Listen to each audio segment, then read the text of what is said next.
following is a Comfortably Zoned Radio Network production.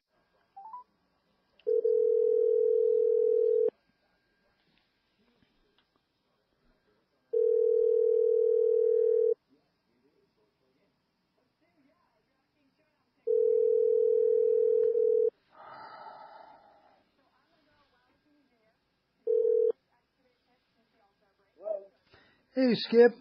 Are you about ready? Hello? Skip, it's Ralph Tyko. Hang on, please. All right.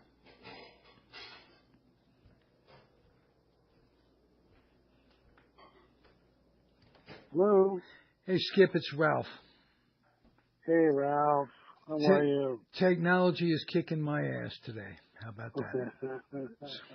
So, it does me all the time. Well, I think I have a way that we could get this in on one direct call, and this is it. So if you have I can do a short one with you. I can't do too long because I got another thing coming along. Beautiful. Let's 20 minutes or so. Let's do a short one, and I have some questions to ask you, and we'll take it any way you'd like. Let me just count to 3 so I know how to edit it and go. We are back. Insight Pitch with Skip Lockwood. I'm Ralph Tyko, fighting the world of technology for the Comfortably Zoned Radio Network. On a Monday, I've got Skip with me at long last. How are you, sir? I am wonderful. We had a little bit of fall the last couple of days, but it's gotten hot again today. It's been hot all summer. We're very lucky. Do you get an Indian summer generally? What they call an Indian summer? Yeah, but it's too early for that yet. Now it's a Native American summer, of course. Just to be politically correct, but it is too early. But in Northern California, we get a lot of that. We get well into sometimes November of really nice weather. Speaking of Northern California, I have some regards to you from Nancy Finley, who good.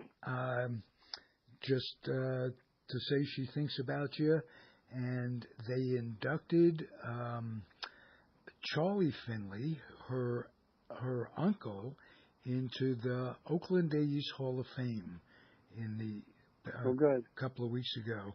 And I know you were you had such a nice relationship with Charlie. How did that get started initially?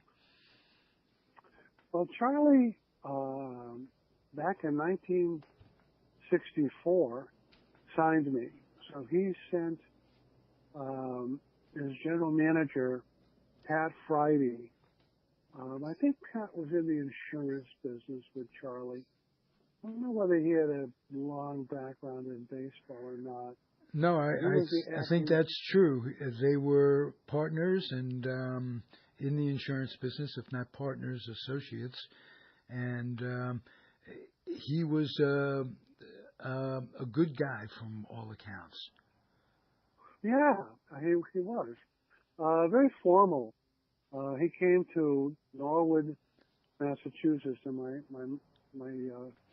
parents' home, and we lived in houses that all looked alike. I think you'd call them row houses, but they were cookie cutter houses, maybe 800 or 900 square feet. They all looked alike. Some had fences, some had different mailboxes, but they were basically all the same. Were they like New York brownstones? Were they? I think it was called a center, the one floor cape with no attic in it. It wasn't very big. It was 3 small bedrooms and a little bit of a basement. I don't know what Dad bought that house for. Probably $18,000 or something like that back then. $650 today, if not, yeah, right? It would be more today, but very modest. I came from a very modest background. But Pat Friday came out. Bill Enos was the scout. They used the bird dog that used to scout in New England. Bid lived well into his 90s. He was around all the time. He chewed tobacco. Funny guy. It was a throwback to the old days. Always had a cigar in his mouth if it wasn't tobacco of some sort. Right. And, he'd be at all the American Legion. School. He'd be at all the American Legion games and all the high school games. Yep. Right. Yeah, that's exactly what he would do. I think he scouted the Cape League too in the summertime. Good guy. Right. Billy Enos was a good guy. But they came, and so I sat down with him and signed a contract with him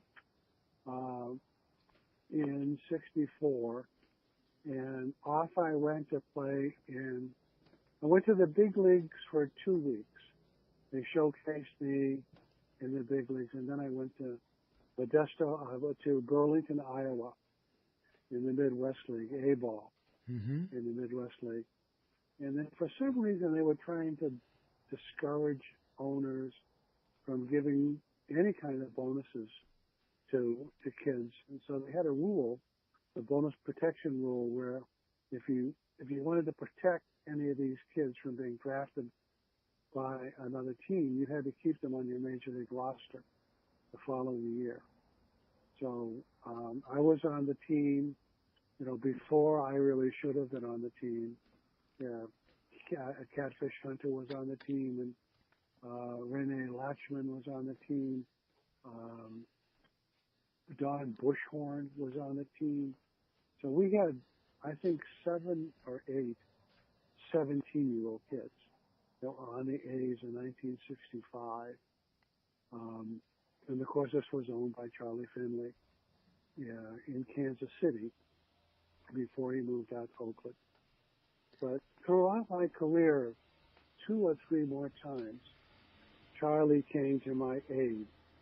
He bailed me out when I was left out hanging, when I got released by the Yankees in spring training. And he converted me earlier in my career to a pitcher when it looked like it was the end of my career as a third baseman. 2 or 3 times he was just a kind of an honorable guy that would give you a second chance. And he was quite a showman, as you know. He had innovative ideas, about baseball and about how the game should be played, and colored baseball. Uniforms and the color of the baseball and the rabbit, and he was basically responsible for the DH, if I'm not mistaken. Yes, that'd be true. I think they gave him an option of designated runner or designated hitter, and it was his choice. I don't know how it came to that, but let me go back to what I was talking about with you, with Nancy.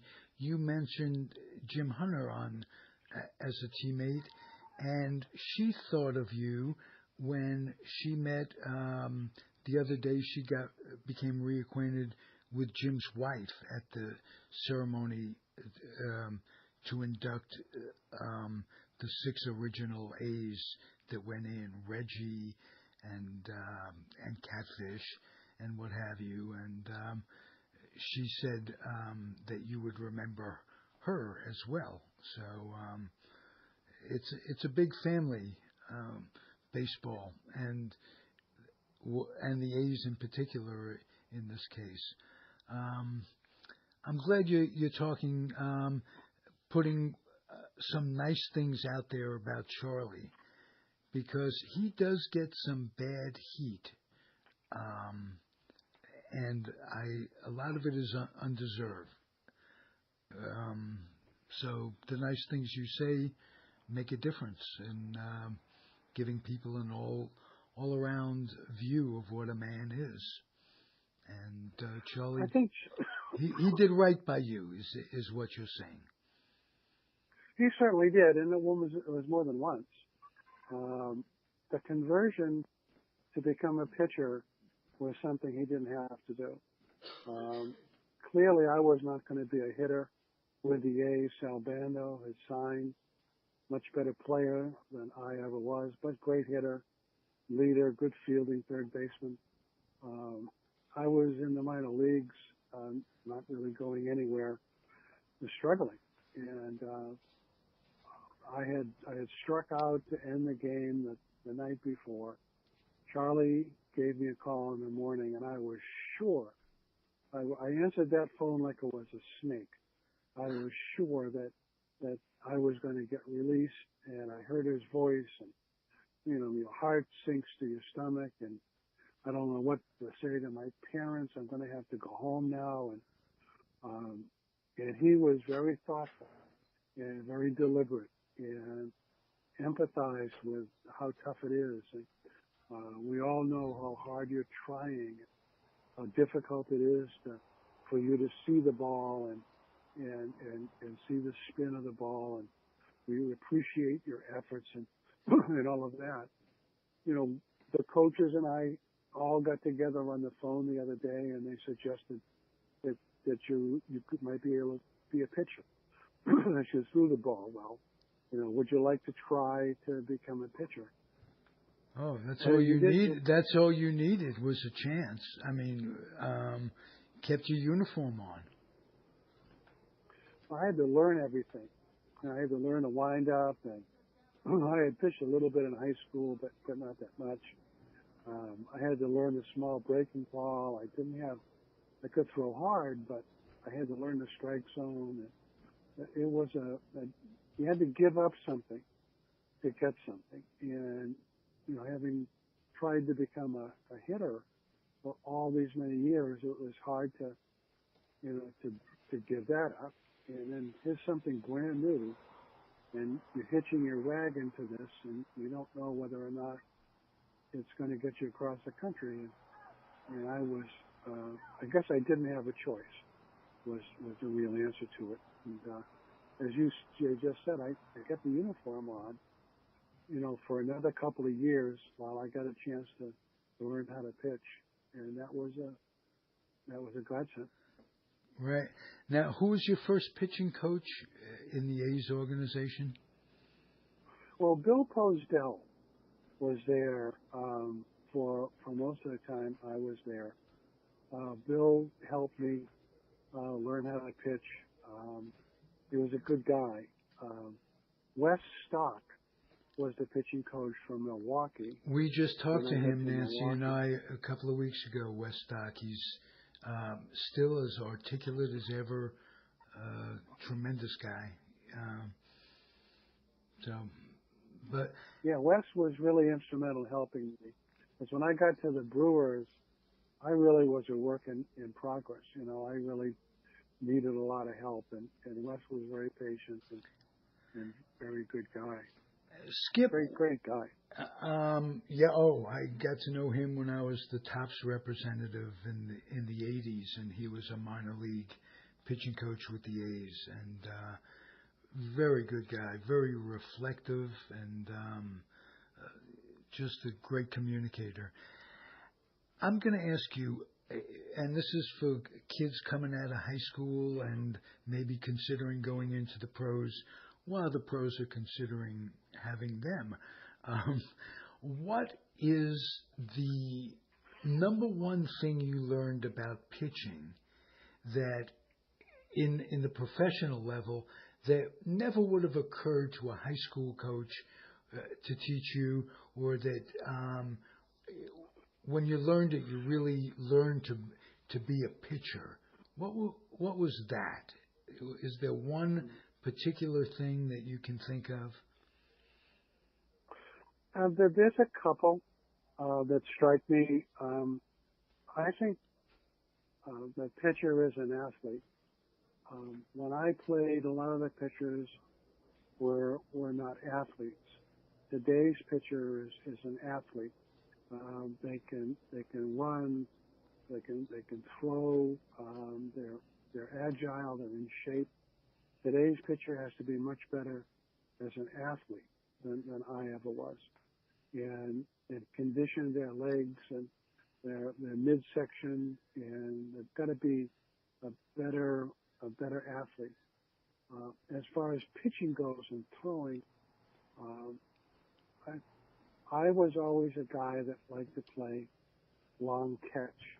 So I would go out before the game or in between starts as a starting pitcher, not so much as a reliever, but the starting pitcher, and play long catch in the outfield, try to watch the ball spin, long catch to strengthen my arm up. And that seemed to work. That seemed to give me the strength that I needed. But when I was on the mound, I was never throwing to the catcher. I was always throwing past the catcher. I wanted the ball to have life. You and I have discussed this before. I wanted the ball to have life to it, that the catcher would interrupt it and stop it. And, hopefully in the strike zone. But I wanted my pitches to have life to them. I didn't want them to, I wasn't trying to throw it 60 feet, 6 inches. I was trying to throw it 90 feet. I wanted the ball to have that life to it. Right through the catcher, in other words. Right through the catcher. I didn't want it to stop at the catcher. Right. And did you pick that up immediately in the minors when you were learning to pitch? Was that something that you could base your philosophy on and carried you through?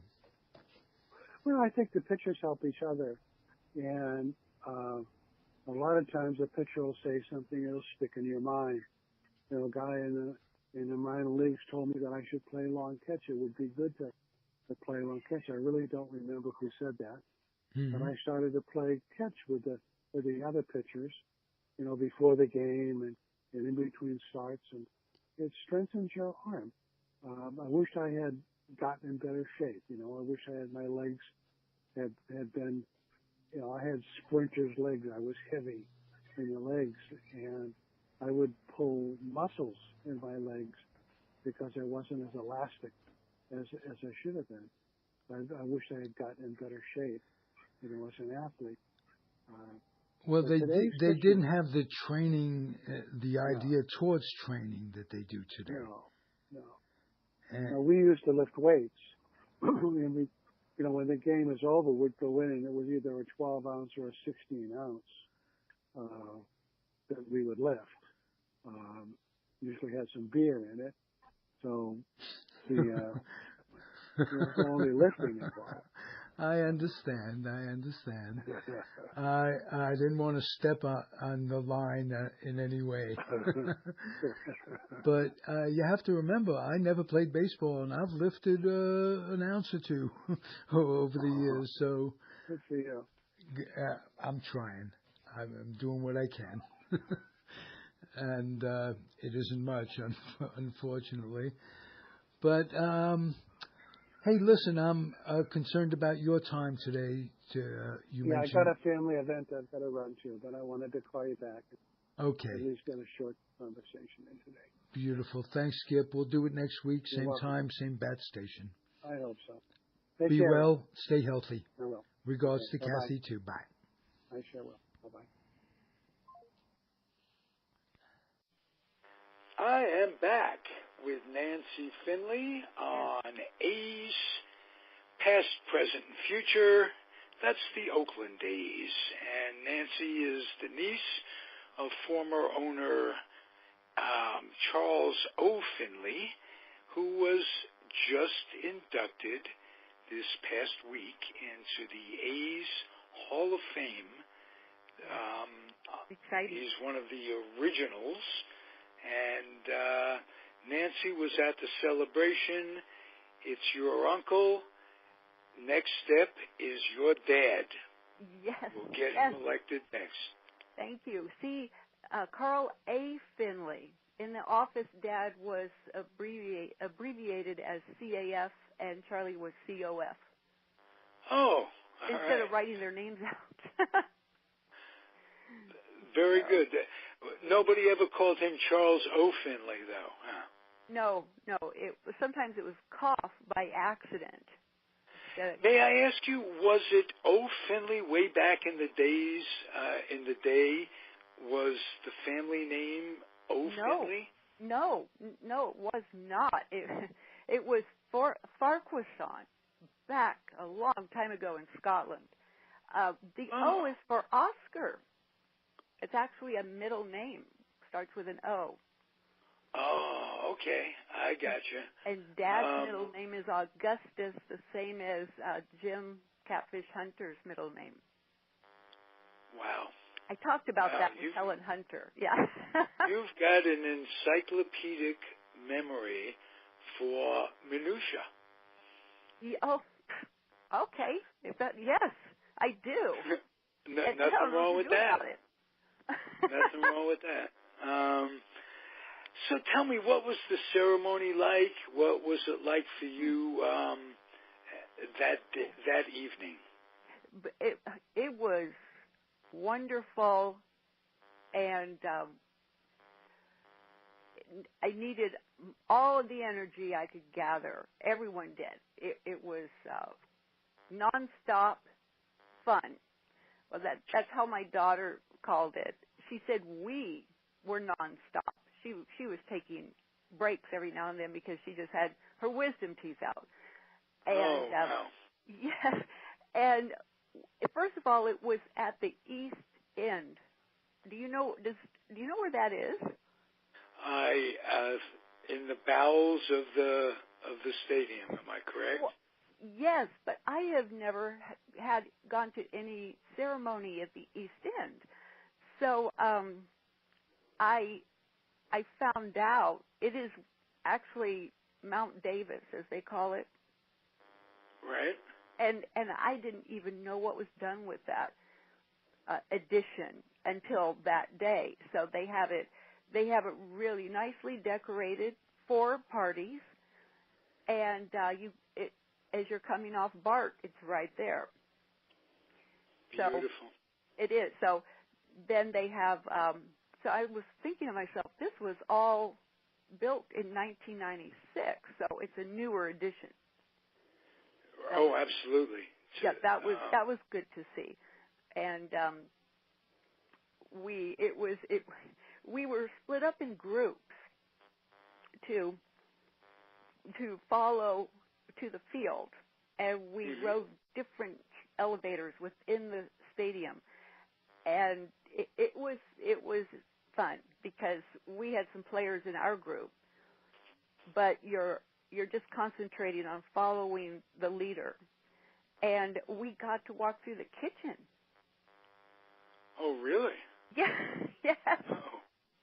It was, and my daughter was just so enthralled by everything. It was fun. Okay, now who did you meet up with that you were most happy to see from back in the day? Well, with our players, well, I was really happy to see. Who's the first person Stewart. that comes to mind? Oh, you mean the players?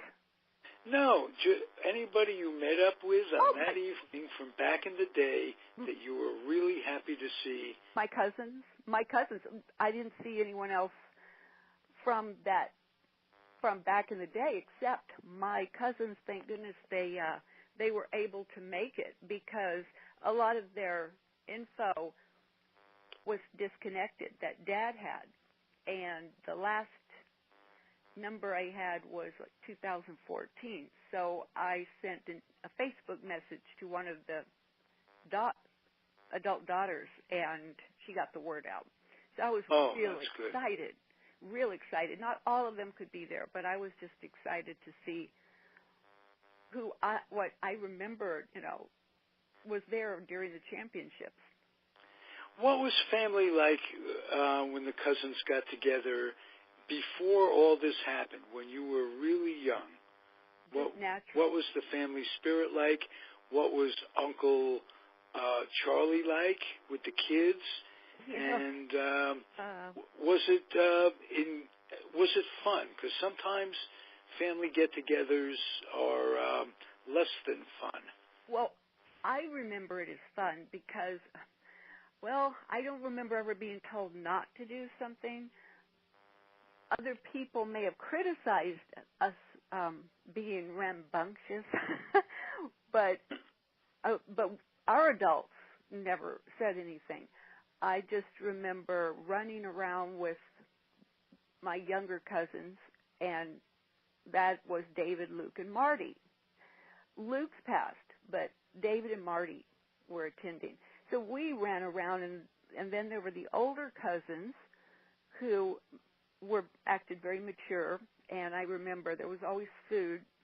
They would rent a suite to go to after games. And I remember Dad playing with my cousins, but Charlie was always in business talks. Okay. Always in a suit, Dad too. And in LaPorte, when we were at their house, Charlie and Dad were always gone. They were traveling, which is why I was up at their house. Why not? There was a lot to do. And so the one time Charlie was there and wanted to watch TV, all the kids just ran out of the room. I think I wrote about this. And I stayed behind, and he looked at me and just said, "You too," and then I ran. But that didn't, I'm an only child. It didn't happen. What was the book by Jack Douglas? My brother was an only child. Okay, yeah, it was fun. But it was fun to be up there. I remember meals were noisy, wasn't very dressy at all. But then the older cousins would have dates, and they would read us books, trying to get us to go to bed early, stuff like that. They'd be babysitting, in other words. And, yes. But I remember Charlie, from what I know, is my perception was he just seemed business, all business. And then when we were out here, I didn't see my cousins because we were older. They were having to make sure their grades were up, and it was much farther away than Kansas City. So the only time we got to see each other was championships. Right. And except for 75. That's when the divorce happened, or after it happened. So it just became, Charlie started dating, and it really became, we were his family. And right, because he was estranged from his wife, and they'd been married years and years, if I'm not mistaken. Oh, yes. And so into 74, when she filed for divorce, I didn't see the cousins anymore. I know I saw Cousin Kathy out here for opening day a couple of times, but not like it used to be. I think Charlie tried. So they weren't really aware of, like Ricky Henderson. He was someone they weren't here for, like when we scouted him. Mm-hmm. And I remember him well because it was exciting since Dad was so involved with scouting him, and I was part of the events at that time and being out with the adults, listening to what they said. Right. So it was interesting because I was here for the whole time. It didn't stop. So with my cousins, it sort of stopped at the divorce, and then they were in college, getting married, doing their thing, but not in this area. Right. But Dad at one time or another, did Charlie have his family out here? Not after. No, I meant before the divorce. Oh yeah, they came out here for the championships. Oh, but not to live. He never had actual residence out here. Am I correct? No. And Dad told me that that's because they grew up in those schools, and they didn't want to switch schools, and he had a lot of kids to think of. Right. So, and whether his wife wanted to move. Off the subject a little bit, this whole thing, the championships, the smooth transition, relatively smooth transition from Kansas City to Oakland, never would have been possible without your dad. And we've had so many people that have confirmed that on the air since we started doing this. Thank you. Let's try to get him into one of the upcoming classes of for the Oakland A's Hall of Fame. Okay, I like that. In fact, remember how Andy Dolich was? Oh, he spoke. Andy Dolich is one of the most respected baseball executives going. Yes. Par excellence in terms of reputation. And he was on these airwaves and quite frankly said that he got, if your dad didn't teach him everything he knows, that's everything Andy knows, but whatever percentage of what he taught him, he credited him with the team. Really, he started with our team, baseball, right? Because Andy's right. been in football, he's been in basketball, Yeah. So let's make it a point to try to get Mr. Cavill. Cavill, how does he pronounce it? Yes. I'm making Cavill. a big impression. I would like Andy. How does he pronounce it, Nancy? Cavill. His name. I'm trying to remember how his mother was telling me what to think. A gavel. Oh, okay. That helps a lot. That's a good memory prompt. Gavel. And with Dad, see, with Andy came in after Charlie sold, so that would be another example of how the cousins weren't part of that. I don't even think he wouldn't have any reason to meet them. So that's why I wanted my book to go all the way up to where Dad retires, to show the length of time he was there, because so many books have it stopped. They stop it in 1980 and then just as if all Finleys just drop out of baseball. That's not what happened. Exactly, and that transition from the Finleys to the Haas's, that became a smooth one because of your dad. Yeah, Dad was having to, oh my God, thinking about it now, no one likes moving. And except Mr. Beacons. Mr. Beacons loves it. Yeah, and so Dad was having to send Charlie what he wanted to keep, and at the same time not have things a complete mess. So, Dad was sort of like doing the open homes for potential owners. Okay. That's how I look at it. That's a great description. Yeah. Nancy, when you were down there, when they were talking, was anything mentioned about the possibility of a new stadium? And okay. Yeah. Well, actually, in the back, we had the same thing in the back before we went on the field, and Reggie mentioned how he really hopes the team stays, and it sounded like either way, it's good that they'll be here. Whichever location. Yes. But there was no hint of which location was there. No.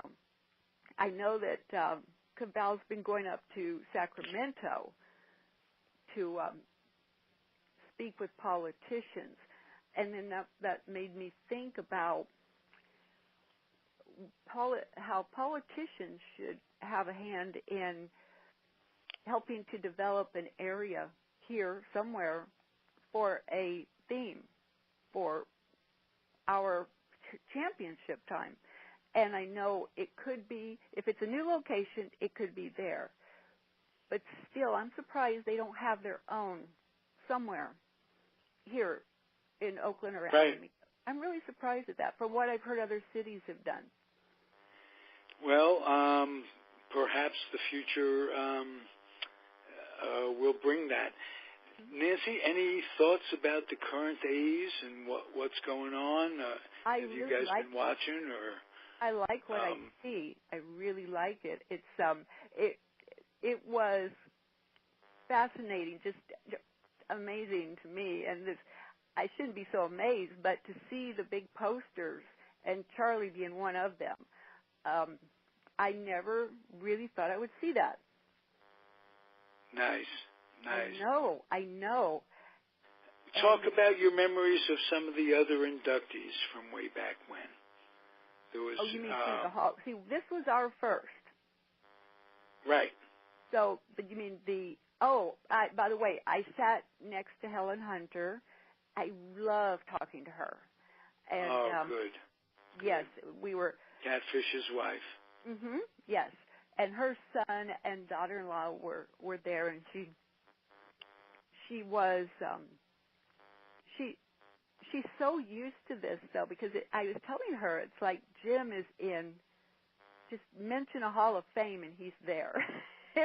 He has that way about him where everyone loves him and sees what his accomplishments were. You don't have to sell with him. It's right. He's in every Hall of Fame. I mean, she is, and then she's flown back for the Yankees when they pay a tribute. Right, and he was wearing number 29, Charlie Silvera's number with the Yankees. Yeah, I mean, she's split. And they were playing the Yankees that night. Oh, wow. I know. Dad had to make it. She felt conflicted on some levels, but happy to have both teams honor her husband, who died much too young. Oh, he suffered from Alzheimer's, from Lou Gehrig's disease. And, I'm so glad they tragic had that. accident, fell down the stairs, and taken from us much too early. Rest in peace, Jim Hunter. She's so well grounded. Hey, yeah, you refer to a gentleman. Baseball's the only thing you call. You always think of Billy Martin. He's been gone. He is an adult. He's Billy Martin, and Jim Catfish Hunter is Catfish Hunter. I know. Baseball's the only sport where you can go through life as a little boy. I know. There is a gentleman writing a book on Billy Martin in Oakland. Oh, really? Dale Tafoya. He wrote The Bash Brothers. And I would love to have him as a guest. Okay. And I really would love to have Mrs. Hunter as a guest. So perhaps you can she would be sweet. Get in touch with her. I love her Southern accent. I will. She doesn't like the internet. Well, I love your Southern accent. I thought you were the one with the Southern accent. She has it strong. All right. No. Well, that'd be nice. I'll mention. We'll try to get Skip Lockwood on. Okay, and I talked to Bill. I had a chance to talk to Ricky Henderson again. He's so sweet, and he agreed that not a lot has been mentioned about our later rebuilding from 77 up to 81, which resulted in 81. Right. So, exactly. Yeah. So so anyway, yes, I will ask Dale, and then ask Helen if she can be on. Skip Lockwood has such fond memories of Helen's husband, Jim. Oh, So, I call him Catfish too. I know what you mean, but she calls him Jimmy. I would love to hear Skip again. I read his book. He has. well, why don't you call this number tomorrow at 1 o'clock sharp, and you'll get. Okay, tomorrow at 1. Yeah. Okay. He's going to be on the Skip Lockwood show on the Comfortably Zoned Radio Network. I will just crash his show. That'd be great. He crashed yours one time. That's right. Okay, 1 o'clock tomorrow. All right. Turnabout is fair play, Nancy. Okay, Ralph. Thank you, and I'll talk to you. Thank you. I always enjoy chatting with you. You're so up and cheery. Oh, thank you so much. All right. And you say hi to Morgan, and we'll talk to you tomorrow at 1 o'clock. Okay, great. Okay, I'll be there. You be good, and you be Brooks. Okay. Bye-bye. Bye. Thank you for listening, everybody. Comfortably Zoned Radio Network. Adios. This has been a Comfortably Zoned Radio Network production.